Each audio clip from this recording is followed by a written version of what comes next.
Good morning. This is the ICB Welcome Webinar for New Practices. Congratulations on getting your practice license. You are now one of a fantastic cohort of around 30 new practices that we've been welcoming in the last month, and we should have about 20 of you booked in for today's webinar. So this is really your chance to get any questions answered and raise any concerns that you have. Tell us what you're doing, what challenges you're facing, so that we can help you get off to the very best start with your practice. Now, I'm joined here today by the wonderful Lucy Brown. She is ICB Director of Professional Standards. Good morning, Lucy. Good morning, Amy. So just a little bit about me. As Amy said, I'm Director of Professional Standards. I come from a member background. I've been with ICB since as a member of staff since April last year, but before that I was a member in practice. I set up my bookkeeping business in January 2014, initially as a sole trader, then as a limited company, and then in 2021 at the very beginning I sold that business and came on board with ICB. So I have been in your position and understand what it does take to build up that business. So here to answer any of those questions. Fantastic. Thanks so much, Lucy. And also thank you to everyone posting in the chat already and posting their questions in the Q&A. So the chat and the Q&A can be opened from the bottom of the screen. So please do post your questions and let us know who you are in the chat. We're also joined today by another ICB member, Paula VC Smith, who is chair of the Advisory Council. Good morning, Paula. Good morning, Amy and Lucy and everybody else. It's always a privilege to be here and talk about what I talk about, which is the business building side of it all. So yes, I run my practice. I can see the banner behind me. So I'm a member, just like you're going to be. I run my own practice in Kent. And yes, sit as the chair of the Advisory Council, which is the conduit between members and the ICB Executive Board who run the day-to-day ins and outs of the ICB. But no, it's lovely to meet new members. So as Amy said, congratulations to you all. And I hope that the information we give you today gives you a real step up into running your practice. And I would really encourage you to put your questions out, whether on the QA or the chat. But, you know, this is a golden hour to ask a really good panel of people all the things that you've been wondering about. That's such a wonderful way of putting it. So welcome to this fantastic golden hour. And Manjinder Chatter, you've asked a very good question. We will indeed send you a recording of this. So, but don't leave us, do stay with us. We'll send you a copy of the recording, and we'll also send you a little worksheet with just a few of the things that we've covered, so you can check those off when you go through them. And we'll also give you a link to all sorts of Facebook groups that you should be joining. So as an introduction, I didn't introduce myself. I'm Amy Copeland, and I am ICB Director of Communications. I've worked at ICB for years, and my role encompasses things like the content that's on the website. I oversee any of the content that goes into our events, and also the marketing and digital as well. So we are going to be transforming our website over the next 12 months, and we're investing heavily in that to make sure that it works for you as well as it possibly can do. So as always, do give us your feedback, because we are going to make something that is very, very good for members.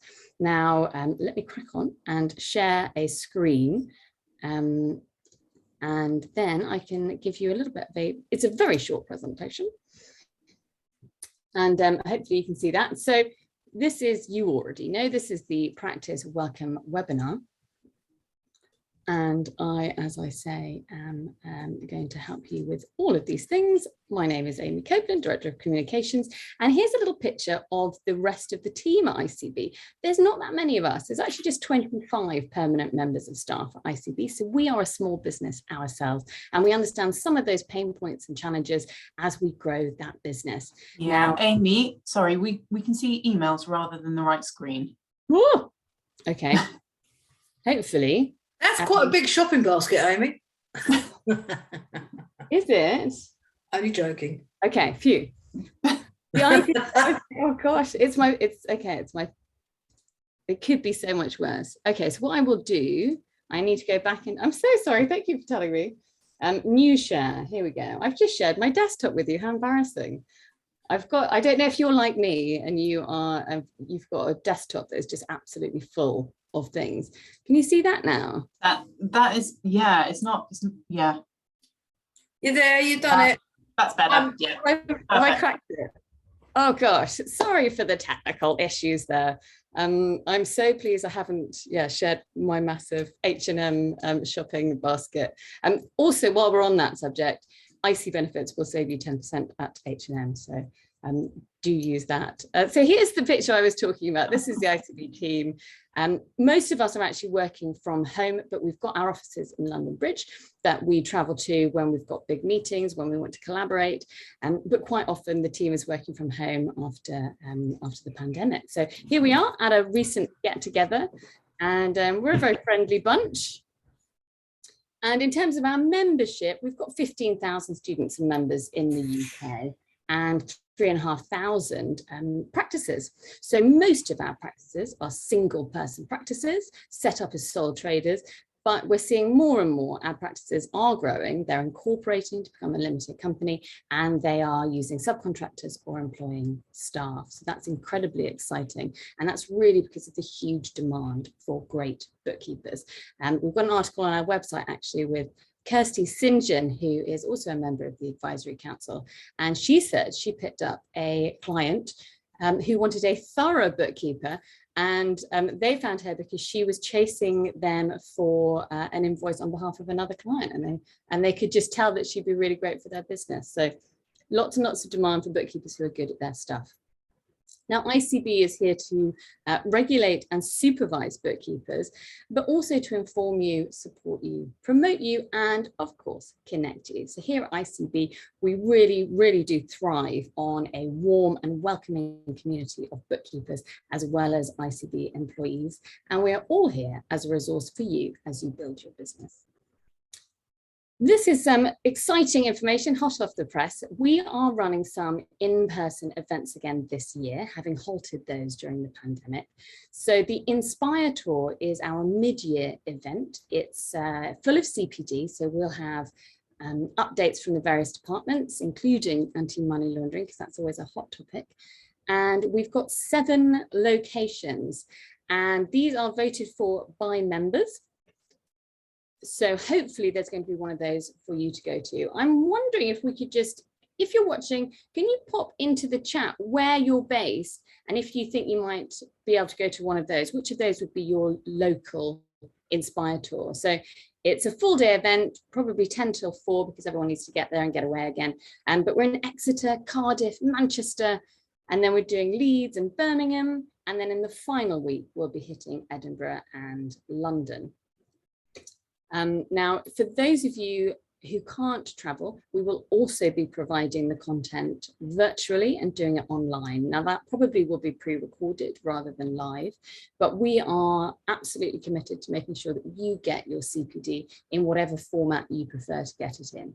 And what that also means is if you want to come to the event, get a lovely lunch and meet us, you can do that. And then you can also watch it at home later for a little bit of a catch up. So you can have the best of both worlds. Now, I don't know if anyone's actually been replying now. Oh, yes, someone's going to, Kath, you're going to come to London, and John, oh, you're in Fraserburgh now, northeast Scotland. So do you think we can get you to the Edinburgh event, I wonder? That would be truly fantastic. And then our big flagship event is the Bookkeepers Summit. Now, many of you may already have been to the Bookkeepers Summit, but that's a full day conference and exhibition in London. So a big part of that is the opportunity to meet software providers, to discuss the tools and tips that might help you be a better bookkeeper this year. And so the likes of Sage, QuickBooks, Free Agent, they will all be there and there to meet you, because it really is the only large-scale event for bookkeepers. So it's truly fantastic. And Helen Bauer, one of our members, was saying that she loves the virtual Bookkeepers Summit that we've run for the last 2 years, but nothing beats that feeling of walking into this huge space where the bookkeepers are absolutely at the forefront. So the whole conversation is about bookkeepers and bookkeeping, and I highly recommend you go. That's going to be in London on the 7th of November, which will open Global Bookkeeping Week, which is that whole week, and is the opportunity for the whole world to see the impact that bookkeepers can make for small businesses. All of us will be there, I'm assuming, Lucy and Paula and myself. Now, just moving on, one of the things I want to do quickly while I've got you and before I hand over to my esteemed colleagues is just make sure that you're using the website to the best of its ability. Now, a lot of the information is under this sort of catch-all term, resources.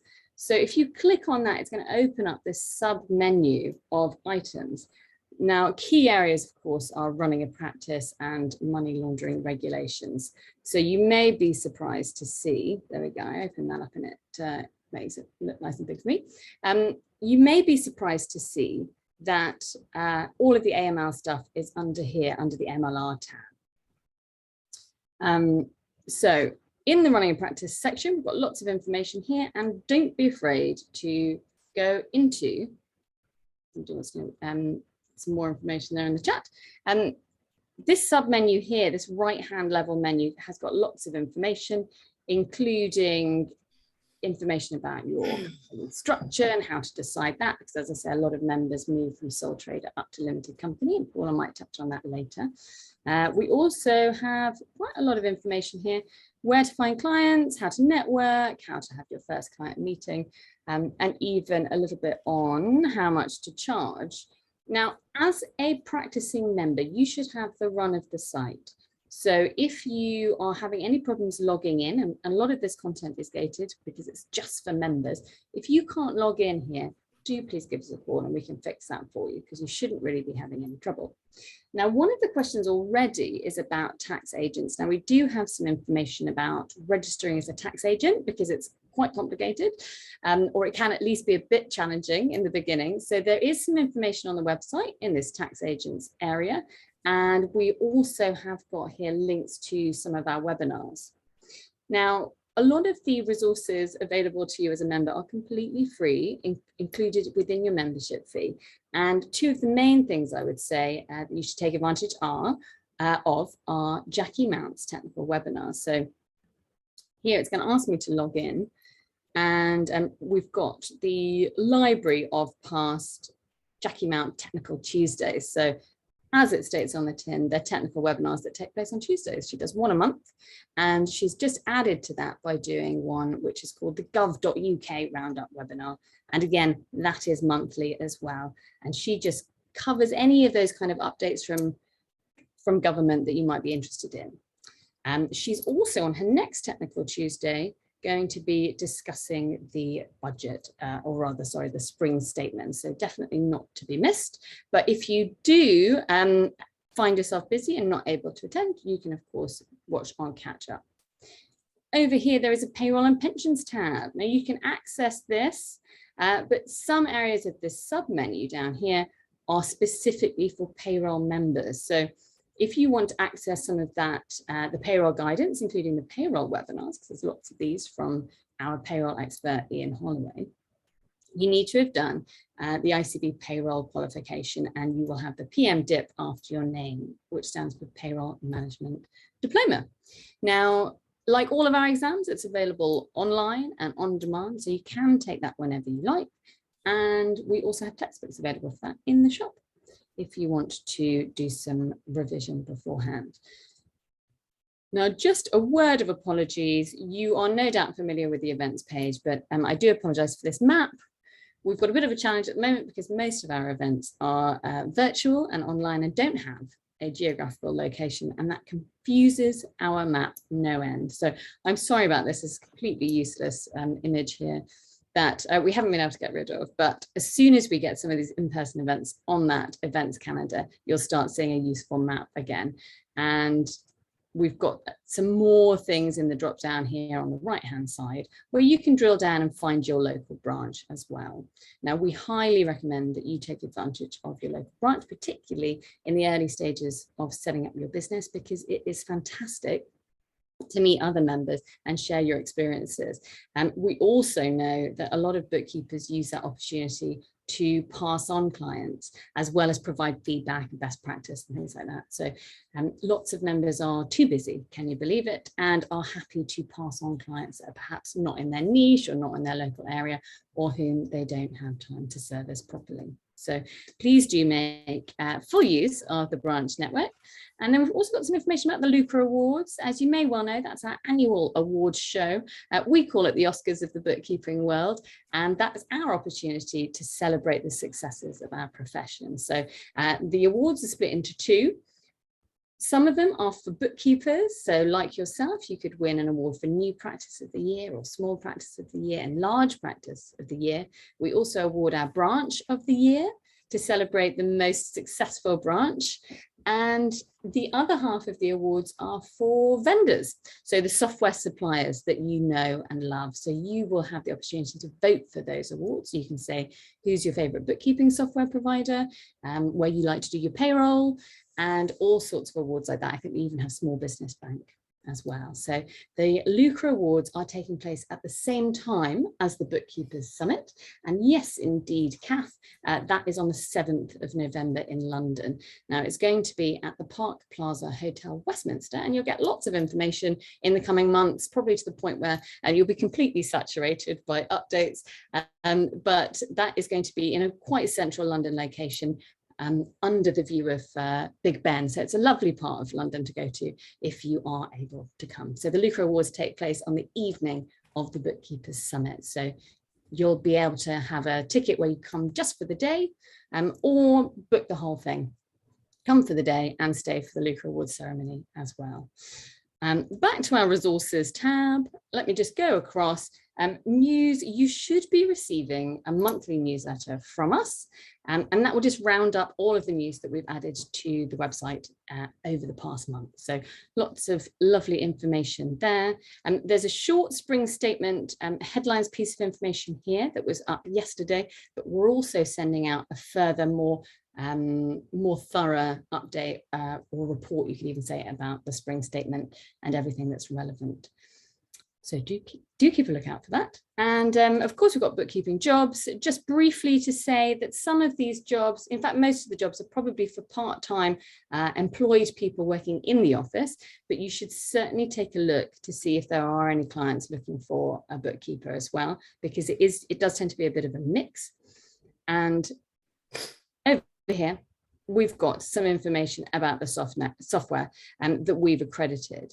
Now, all of these reviews here are of software that has been accredited as good for bookkeepers. There's all different kinds. Some of it is standard bookkeeping, but some of it is also things like cash flow software or tax software as well. And these are all the types of providers that you might hopefully see at the Bookkeepers Summit. But if you're using something you think that your fellow members might love, please do let us know, and we might even be able to commission you to do a review of it. But you there can download all of these reviews, and they really are from the bookkeeper's perspective, so they can be really, really useful if you are in that kind of tech stack questioning moment. We've also got some information here about Brexit and COVID. Hopefully that's going to be less and less useful as time goes on, but there's all of our information about the bookkeepers resources on the website. Now, back to my presentation. Hopefully you can see that again. We've got Louise Ball here, a member who we've featured. And I was just going to finish up by talking about social media and how you present yourself. Now, you are one of the best bookkeepers in the land. We have very tough exams, as you well know. And even if you've joined us by exemption, as around 300 members do every year, we still hold you up to that very high standard. And our qualifications do go a little bit further than other bodies at a similar level. So our level 3 covers doing year-end stuff for limited companies, as well as partnerships and sole traders. So we like to, well, we're very proud of the fact that our qualification is really targeted and gives you a very holistic look at the bookkeeping function. So please do use your post nominals on your social media profiles. Now, Paula here, this is her LinkedIn profile, and she's using her, her degree, of course, but also C.FICB. The C stands for Companion, which is an honour that ICB bestows upon a few members every year to say that they've done some really great work for ICB. And this is in recognition, of course, of Paula's services as Advisory Council Chair and her tireless work going to branch meetings and sharing some of her experience. So you can pop that in your LinkedIn profile, on Facebook, on Instagram if you want to. And then also on LinkedIn, you can add ICB into your licenses and certifications section. Now, the key thing is to make sure that our logo comes up. So if you, yes, here we go. So tag ICB and not Australia. So this is what Australia ICB, of course, are our sister organization, but this is what they look like on LinkedIn, and this is what we look like. So look for that big clear ICB lettering there and add us in. And you can also simplify your LinkedIn URL. This is a sort of nice to have if you are anal about things like this, like I am, but you can edit your public profile and URL and just make it nice and clear. And then you can use that more easily on your business cards and things like that and pop it in emails. But that's it from me. I know that I've kind of dashed through that, but I just wanted to make sure that you've got a real understanding of where you can get that information on the ICB website, and that and just a big request to consider coming to some of our in-person events, because we would love to see you. Now, if digital is more your thing, I would welcome you to join our new Facebook group for new practices. I've put the URL there, and we will send that in a follow-up email as well, so you don't have to write that down now. But I would really recommend that you step outside of your comfort zone and come and meet fellow new practices on Facebook. We also have a members Facebook group that is always going to be open, so you can join that as well. But the new practices group is the place where you can ask those perhaps embarrassing questions of like, oh my gosh, have I done this right? Has anybody else found this? And share your challenges and successes with your new practice cohort. So come and meet other members if you want to. And yeah, don't be afraid to post something. Post a picture of yourself. Tell us where you are and what your setup is like. And you will find people there who will welcome you warmly and help you on your journey. So without further ado, I'm going to pass over to the fantastic Lucy Brown. And here's her LinkedIn profile, so you can go and find her and connect with all of us. Thank you so much, Lucy. Thanks, Amy. And thank you for pointing out my URL on LinkedIn is not as nicely chopped down as yours is. I leave it there as an example of what it does look like before you make those changes. It proves it's all a service to you, Amy. Thank you so much. I do appreciate that. Thank you. Okay, so in my role as Director of Professional Standards, I work closely with the compliance team to ensure that members are aware of and understand the professional conduct regulations and the money laundering regulations that you as a bookkeeper need to be complying with. Okay, so this session is not long enough to tell you all you need to know about these two areas and how to be compliant. But what I do plan to do is point you in the right direction as to where you can find the information you need. So the Professional Conduct Regulations, or the PCR for short, they are our set of rules that members have to follow. They're designed to ensure you work ethically and professionally in your business. So when you become an ICB member, you're asked to read the PCR, and then at that point, and every time you renew your membership, you're asked to attest to having read, understood, and agree to abide by the PCR. So if you haven't yet read them, please do so. To find them, I will just share my screen.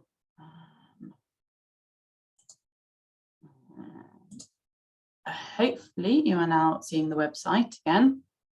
So under resources and MLR section, again, as Amy said, lots of these bits of the website are restricted to practice license holders, and this is one of those sections. So as soon as you get a practice license, you'll be able to see all this. So if you go to membership, ethics and regulation, and professional conduct regulations, you can download the the PDF of the regulations there. So I'll just pause on that screen for a little bit while we talk through them. So I have been telling members on these webinars for the last few months that the PCR is under review. It will be republished very soon. Although no rules have changed, it is becoming more streamlined, so it's easier to read, and it will have further policies underpinning that main document. Once new version, which is in its final stages of reviewing, is published, we will let everyone know. Okay, so PCR is broken down into different sections.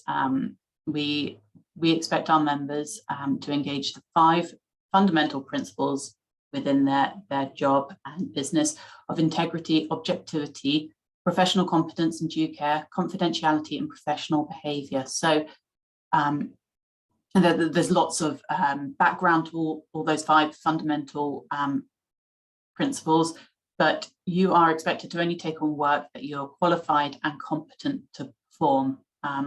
You are expected to undertake a programme of continuing professional development to ensure you keep up to date with your knowledge, and you need to have professional indemnity insurance of at least £50,000. If you have clients on site or staff, you may also need public liability insurance or employers insurance, so you need to have a look at that as well. But that professional indemnity insurance is a must-have. Okay. You are expected to keep your membership up to date, and when you have your practice license, you need to have that in place before you start advertising your business and taking on clients. Again, with the practice license, renewal fees need to be paid on time each year. If you fall into arrears, you are then trading without a license and without valid insurance. So it's really, really important. And what we do is we'll send out a reminder email before that becomes due with an invoice, with all the details of how to pay. And then if for any reason you do fall into arrears, you will get reminder emails sent out. So just get that paid as soon as you can. Right, so anti-money laundering supervision. Every bookkeeper is required by law to be supervised. With your practice license, you are given anti-money laundering supervision. We provide that for you. Under this supervision, you're required to comply with the Money Laundering Regulations 2017. ICB are charged with supporting you to do this, but also enforcing where necessary. So on the website, you'll find a whole section devoted to MLR, as Amy has shown you under resources, MLR. Okay, so you get an overview here, which will give you most of your, just a background. The next bit is your guidance. This gives you an overview of pretty much everything you need to do. So this is where I suggest you start off reading this. Okay, it gives a high-level view of everything you need to do. After that, I suggest you print off the AML to-do list, which can be found under Forms and Checklists, AML to-do list.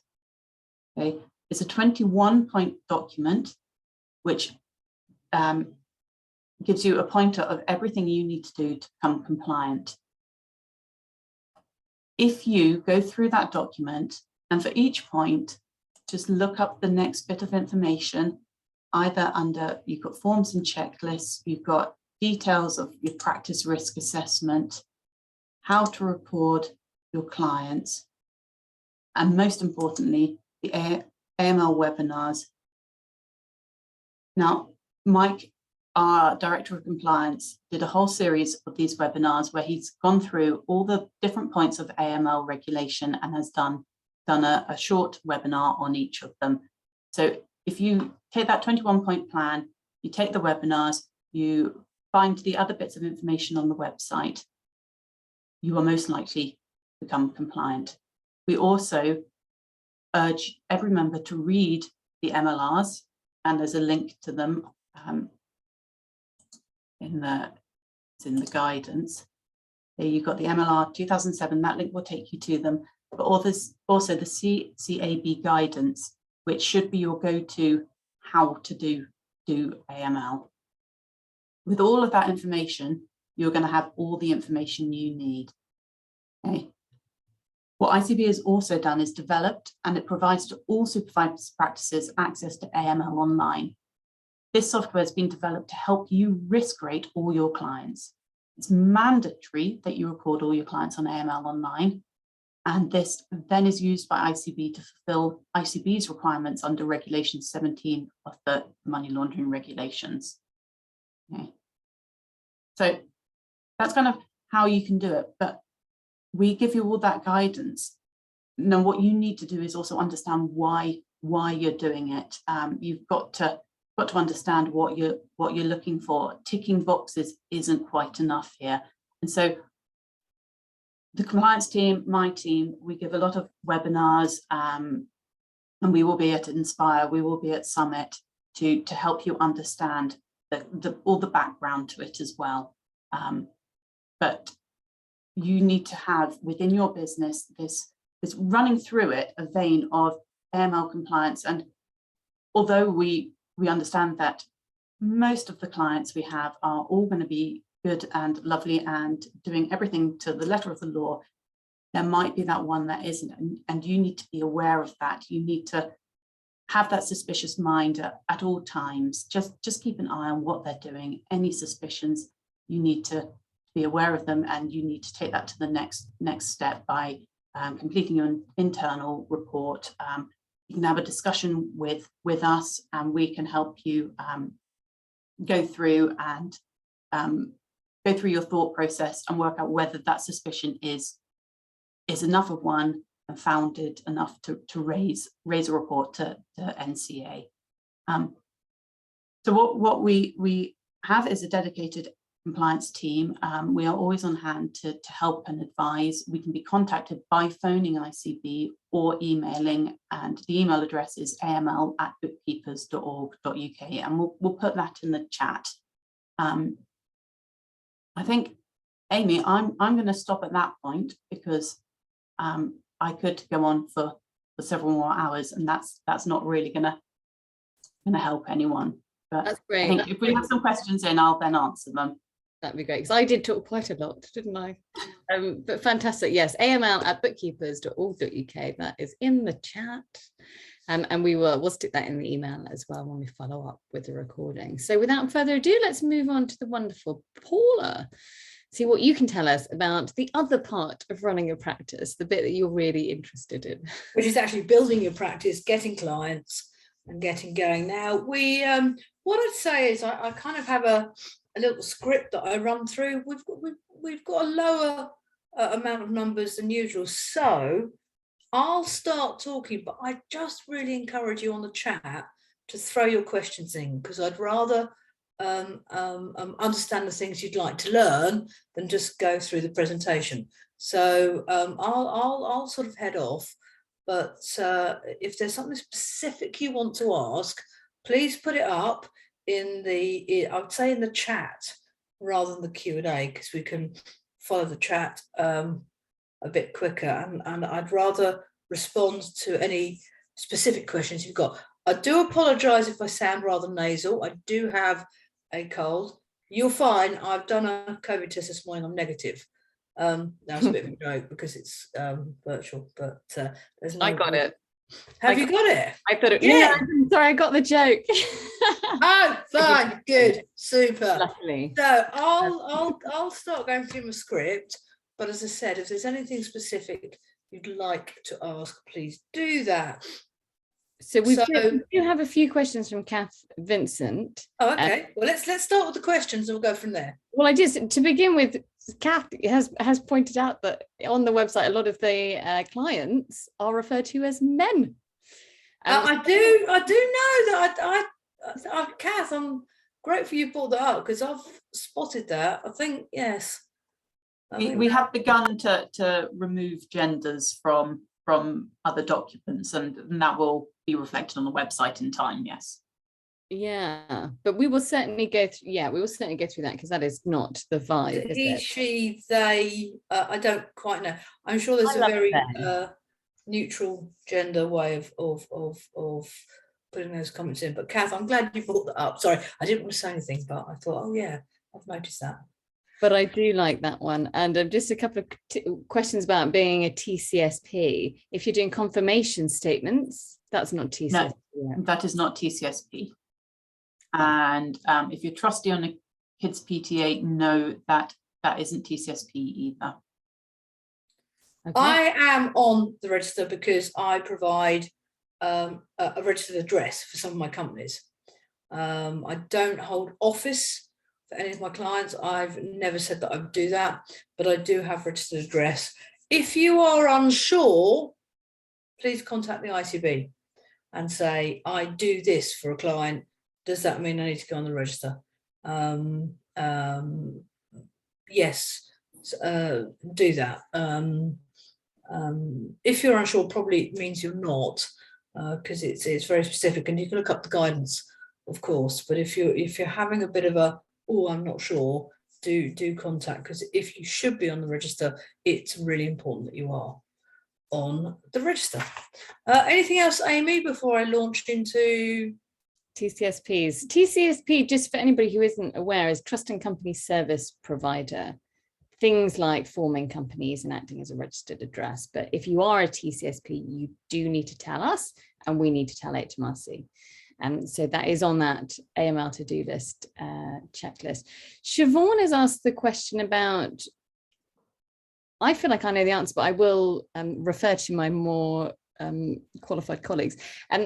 Do you have, in order to be a tax agent with HMRC, do you have to be registered as self-employed? And how do you do that if you're actually currently employed full-time with no clients?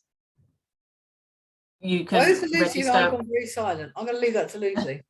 Okay, on HMRC, if you just register as self-employed now, the question also says, will that put you onto BR tax rate with your employer? No, your employer is your primary tax person, so your tax code will stay the same, but any income you get from self-assessment will go onto your self-assessment tax return. Sorry, any income you get from self-employment will go onto your self-assessment tax return, which will also put your employed earnings into and the tax you've already paid. So it will all work out on your self-assessment tax return. I do apologise. I've been registered with HMRC for so long, I can't even remember how I did it. So you can also call us about that, but there is that page on the website under the tax agents tab. And so go and have a look at that, but you can call us with that. Sometimes there are all sorts of niggly issues that prevent you from registering as a tax agent. I personally didn't know you have to be self-employed to register as a tax agent. I'm not sure. I might seek clarification on that. Seek clarification on that. But to register as self-employed is very easy. You just, if you go onto HMRC and just put it into their search, it will come up. I know there is that issue, isn't there, where I was just going to say that you have to have your own VAT number in order to do VAT as an agent, which seems very peculiar. I think this is possibly something to look at. I can't help you. This is 10 years ago. So what I will do, I will make sure that what we've put on the website is correct, and then we'll put the link in the email to follow up, just to make sure I'm not completely going down. The other thing I've got in my notes is insurance. We often talk about insurance and we haven't covered it in terms of having insurance. I mentioned it. Oh, I do apologise. I did have to leave the room to get a Wheatie bag to go on my back because my disc is hurting me a bit. So I do apologise if I missed that. But I've just got it there and I did want to make sure it had been covered. So you're starting your practice. I'll then head off in my presentation. But as I said, any questions? Wheat bag exclamation. You heat it in the microwave and it puts heat on your back. I love it. You need to get one. They're perfect. I'll show you later. So you're just starting your practice. One of the first questions that often comes up is, should I be a sole trader or should I be a limited company? I don't know if any of you have started thinking about that yet. My answer to that is start where you're at. So for some people, they might have a desire to be a limited company because they think that's the right place for them to be and to step back forward to what they want to achieve. But for many of us, we started as a sole trader. But often the question does come up, whether should I be this or should I be that? And of course, there's also partnerships. So I think, you know, generally people get their license, and you guys can tell me if I'm wrong, and you're really interested in getting your first clients. So starting off as a sole trader is absolutely fine. And then as things grow, as things, you know, develop, and you think about you want to make bigger steps going forward, you might think, well, actually a limited company is a better vehicle for me to do my practice. And I know Lucy, before she took a role at the ICB, you'd changed, hadn't you? You'd gone from sole trader to limited company. Yep, yep. So that, as I said, that is often a question, but you know, the way I would look at it is keep it simple. Once you get started, the first things you're probably more interested in is finding your first clients. How do I find my first clients? I've got my practice license. Now, I don't know if any of you have picked up clients or where you pick them up from. When I started, the market has changed so much, because I used to look at the local papers and see people wanting accounts administrators or accounts assistants, and I'd ring them up and I'd say, oh, I run my own bookkeeping practice. I'd be freelance, but I think I can do your work. Can I come and talk to you? And usually I'd get through the door, and most of the time I'd get the position. But things are very, very different now. So, you know, considering how do I get my first clients, very often it's like, well, what clients do I want to attract? You know, who do I want to work with? Who am I qualified to work with? And that's really, really important that you when you get your practice license, you understand the work you can do. And potentially when you first start off, you are going to be looking at picking up bookkeeping roles, because that's you know, what you've qualified to do. If you want to do payroll, then you've got to get the PM dip, and then there are further qualifications you can use to do more extensive roles with clients. So how do I find my first clients is often a big question that comes up. First of all, I would say there are two things I still think are fundamental in setting up a practice. One is a website, and the other is business cards. Funnily enough, stationery is coming back. I am actually getting more stationery, getting more letters through the front door, and the whole drive of emails and e-campaigns seem to have died off. Now, I'm not actually suggesting you go and do a sort of mailing campaign to all the businesses in your area, but I still think the business card is valid. And you can go to places like Vistaprint and get a run of business cards done relatively cheaply. I'm going to see if I can find one of mine. I tend to run out of them a bit quickly, but you know, something simple like that. That's actually not my latest one. And then I've got my logo on the back. Will make a difference. Always make sure you've got business cards on you, because you never know when you can hand them out. So I still think business cards are one of a good way forward. And the other thing is having a website set up, having a good website set up. Now, you can spend thousands on a website, or you can do it yourself. And there are various really good products that you can use. Weebly, Rocket Spark. I'm not sure at the moment if the ICB are accrediting. I think I've asked this last time, a website producer, but you could in an evening set up a website that's quite simple. It doesn't have to be complex. You know, you could be quoted thousands for a website, but having a website presence, I think, is very, very important, because if somebody hears your name or somebody recommends your services, the first thing they're likely to do is tap in Empower Accounting Services. And the website to me is like the new shop window. So for an evening of sitting down and writing your own website, or spending a few £100s, please do set up a website and then have a business card on you as well. The clients aren't going to come and find you. You have to get out there and find them. But it's incredible what can happen when you sort of put yourself out there. The other question we often get asked is, well, what should I call myself? How do I and I use the word brand, it sounds a bit posh, but basically how do I represent myself? So, and what should I call myself? You'll get people who use their initials. It's absolutely fine. Doesn't matter what you call yourself, just settle on a name. I've done Empower Accounting, and my rationale behind that was I want to empower my clients to run their business. And I've used the colour pink. And through the 10 years, no, how long has this business been going? It's longer than 10 years, 20 years that it's going. They're the sort of two things I focused on in terms of representing my business, branding my business. So the name Empower and the colour pink. So things could be quite simple, but you don't need to, get yourself in a real spin about it. Think about a name, have a business card, and then put a website together. And there are three very, very key things that will soon attract clients to you.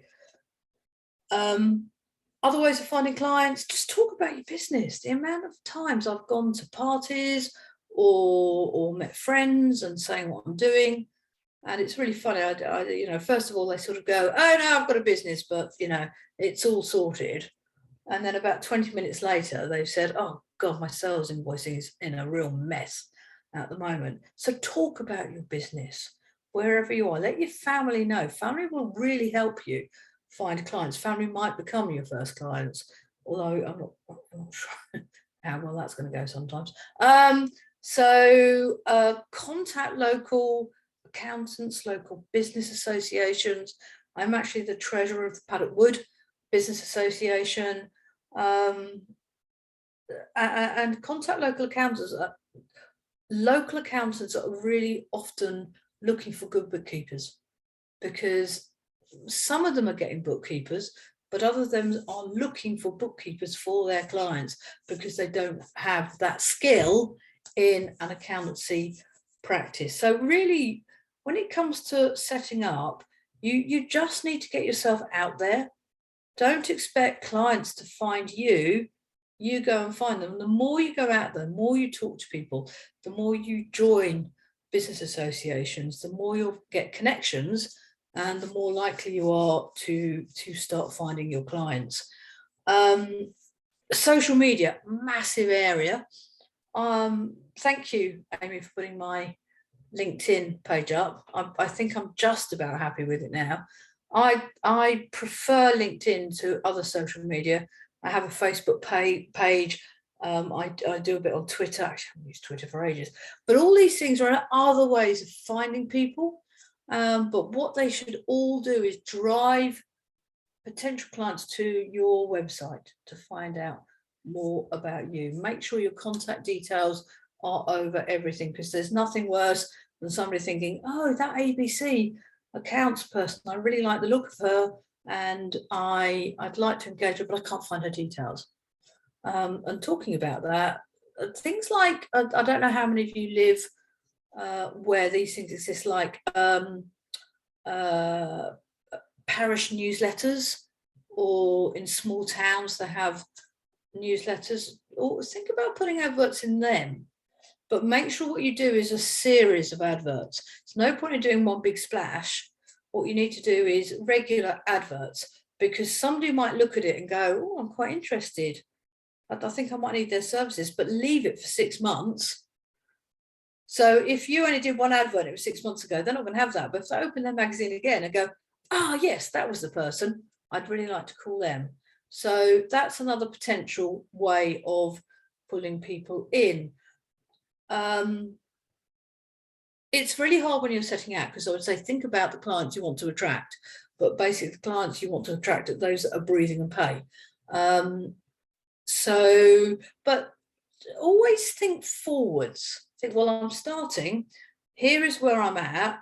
If I thought about when I started this business 20 years ago to where I am now, it was kind of like, I couldn't do that back then, but I took the steps that has built to where I am now. So even when you're starting and you want your first client, I would ask that don't take on any clients you don't feel comfortable with. I've learned that through the hard way. So sometimes I've got clients on and I'm thinking that they're just, I'm not sure how this is going to work out.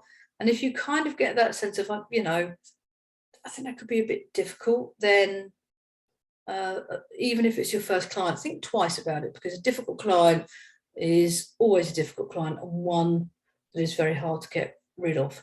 And I can speak to you about that through personal experience. So even when you're starting out, you want that first client. You make sure your first client's one that's going to give you a good experience and build your confidence. And the other thing I'd say is the demand for bookkeepers, I believe, is so high at the moment. We're actually not taking on any new clients. The team's maxed out.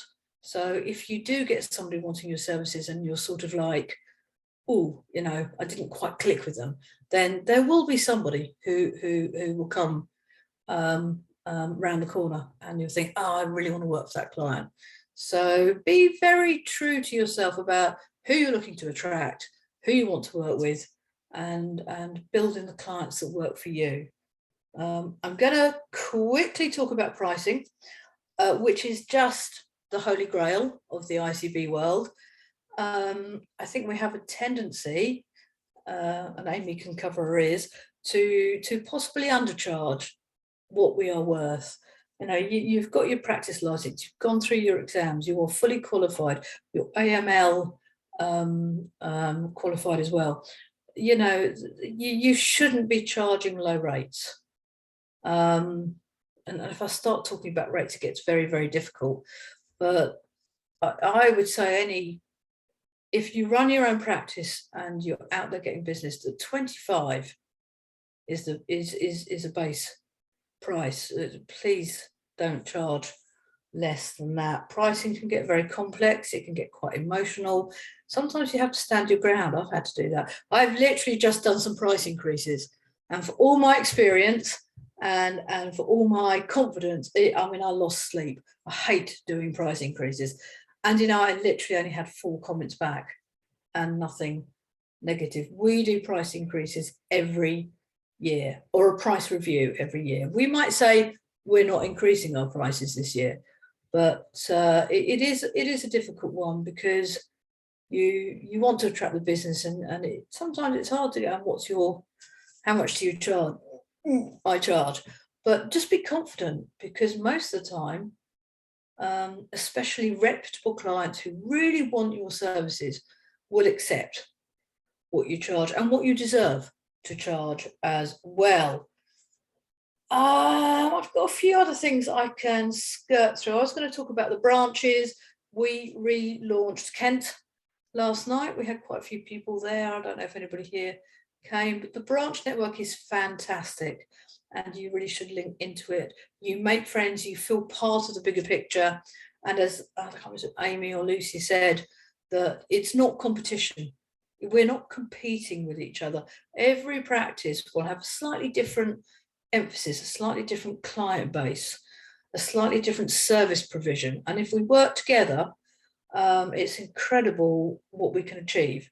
And there is a lot of client, I would say, moving around, but some people have clients they can't facilitate, and through the branches, you'll be able to pick up on that. So I would suggest, as any new member, just link in to the branch network, the branch events on the main page, and you don't need to be in the area. So we had Kent last night. I think we had someone from Cambridge, Essex, and somewhere else. So if it's a topic that's interesting, if you just want to link in, especially when it's webinar based, so it's very easy for you to link in, then please do that, because you'll make friends, and you will potentially gain some clients from it. You know me, I can speak for hours. Are there any questions that have come up that are worth looking at? There aren't really. Somebody has specifically asked if there's one near Sutton in Surrey. We've got Surrey. Surrey may not be live at the moment. I would say if you're in Sutton, come and join in with Kent. You're not a million miles away. They're all virtual at the moment anyway, aren't they? So you actually go anywhere. And that's what's really nice about the virtual branches, that you can join into anyone. But it's also nice to join into one that's near your area. So,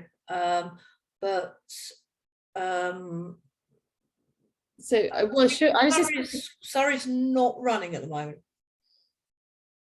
Siobhan has very kindly invited you to send any unwanted clients her way. I wouldn't ask me that, Siobhan, at the moment. Where are you, Siobhan? No, I don't generally turn down clients. We try and find a way to make it work. But what I wanted to encourage you is that there is a lot of business out there.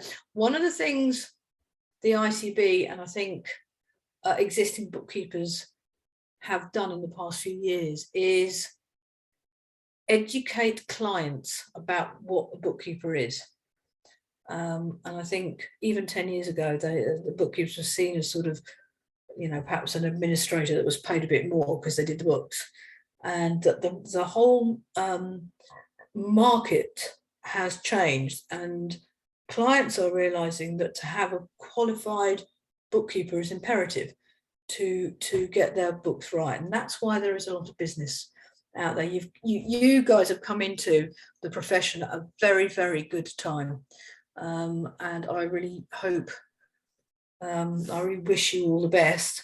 And I hope some of the pointers I've given you, there's so much, it's a bit like Lucy and Amy, there's so much we could say, but we have a short session. But I hope, you know, some of the things I've said and they've said have given you ideas and giving you things to think about in terms of taking your business forward. I would also just respond to Kath. Kath has very kindly corrected me and confirmed that you don't have to be VAT registered to get a VAT agent code. And I have checked the website and it is correct. So it will ask you for your own VAT number. But if you're not VAT registered, you can get a VAT agent reference number, but you have to do that before you register for your VAT agent code. So in my head, there was something in there that I remembered. And also you can't change your address if you don't have your own VAT, if you're not VAT registered yourself, and it's right palaver, it seems. But all the information is correct on the tax agent's page. I've double checked that. I'm so grateful to you for giving me the fun challenge of checking the whole website for references to he, where it should be they, or at least gender neutral. I haven't found one yet. I have looked at least 6 pages while Paula was talking. Also, actually, on that note, are you referring to the Starting Your Bookkeeping Business Guide? I wonder if that particularly references men, or if you can throw me a bone and tell me where it needs to be fixed, please do. Are there any other questions that we've had? Actually, there was one from Kath, just asking, this is probably a good one for Lucy, but if your supervision starts on the 1st of April and Kath's come across from another professional body, excellent news, and already has clients, does she have to wait till the 1st of April to register as an agent? I would ask whether you are already registered as an agent as you have clients. No, to register as an agent, you now need to tell or confirm to HMRC that you are AML supervised. I assume that we would not be, we've said yes to supervising from the 1st of April because you are supervised up to that point.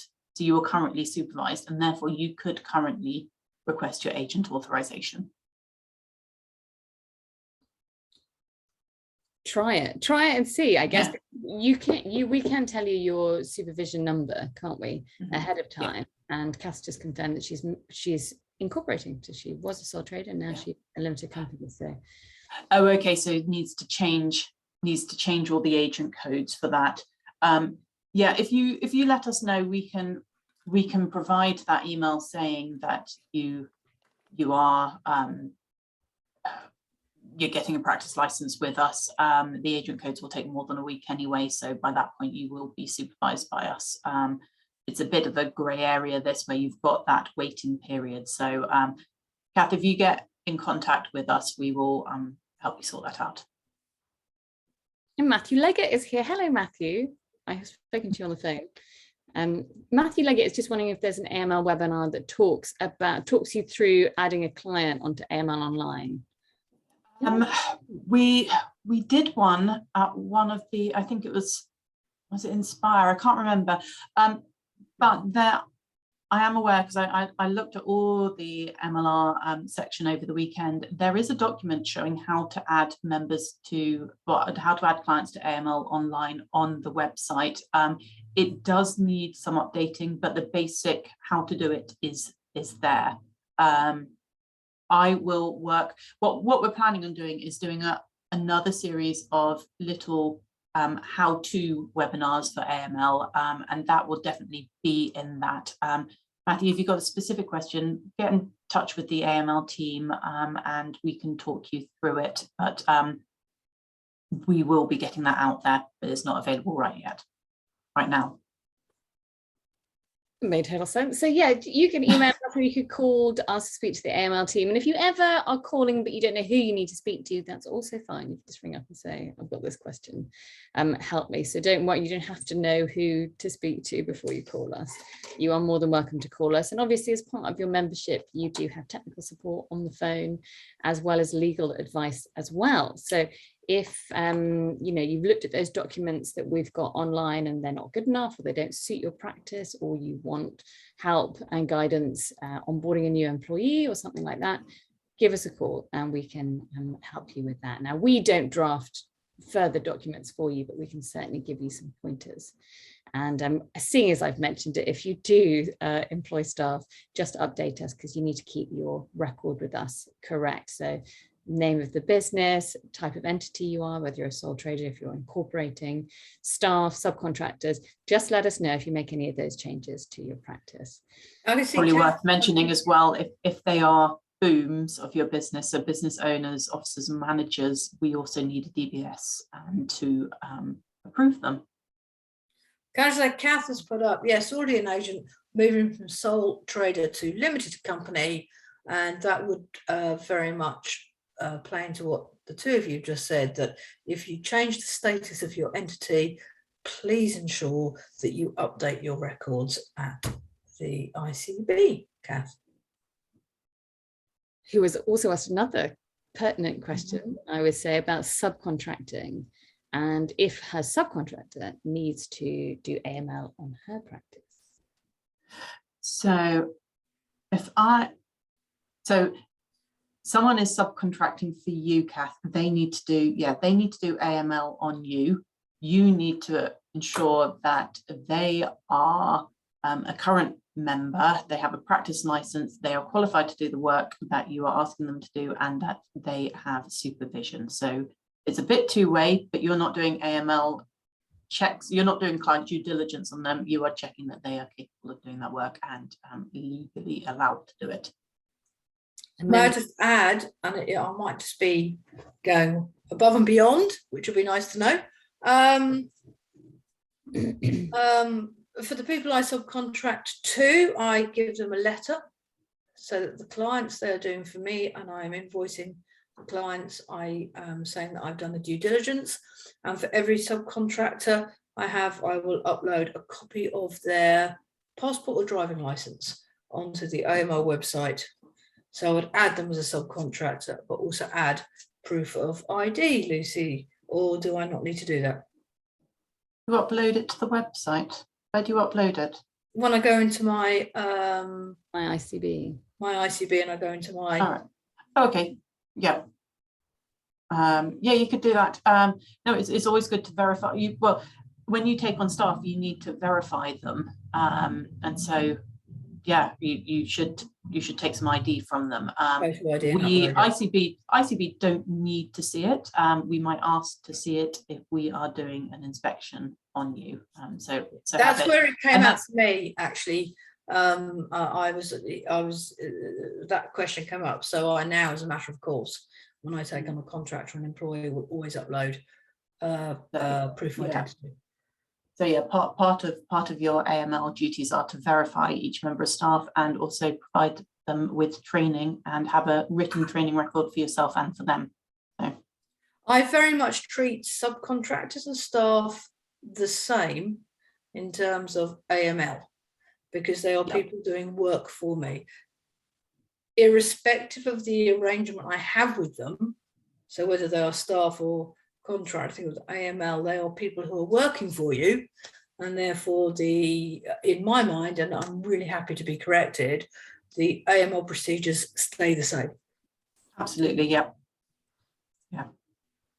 Yes. So in terms of your practice personnel, we require you to tell us the names of them, and for your own records, you have to then do your due diligence on them. So you don't need to send us their ID, but it's a good idea to check. I do. There's two forms of ID: address or photo. All I do is send a passport, or what I've done is to the ICB on, let me just try and get this right, on my practice record for them, whether they're employee or subcontractor, I will have uploaded photo ID.